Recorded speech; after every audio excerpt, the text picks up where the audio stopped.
In my journey of quitting tobacco, it took many years, but I gathered many tools along those years. Tobacco use is an overt symptom of a covert problem. So dealing with the mental health, I would say, would be the covert aspect. So that's not really out and aware, but yet the fact that I started smoking and stuff was just a symptom.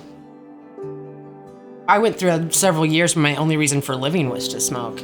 That'd be my only reason for getting out of bed, was to give me a cigarette and I'll get up for you. It wasn't until after I faced my mental health challenges and started getting back into healthier behaviors again, and just having a hard time getting back into those, that I didn't just pick them back up like I thought that I would. And then I beat myself up a lot for, why did you ever start smoking in the first place? You knew better, you knew better.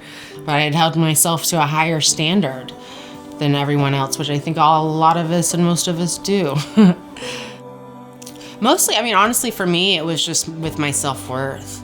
I had to learn to love myself in order to quit.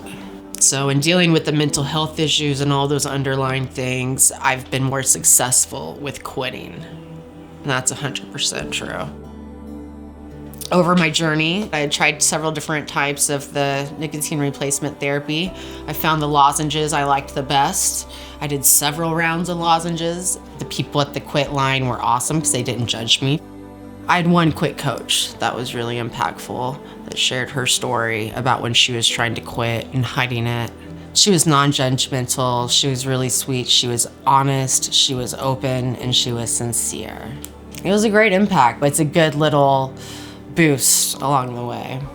One of the number one things I learned was how to be gentle with myself. And I encourage that to anyone who's attempting to quit.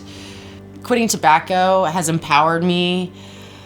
I feel like, especially when it comes to behavior change, like, I can do it. I may not succeed at first, but just stay in there. It's important to nurture yourself with gentleness, kindness, humor, and love.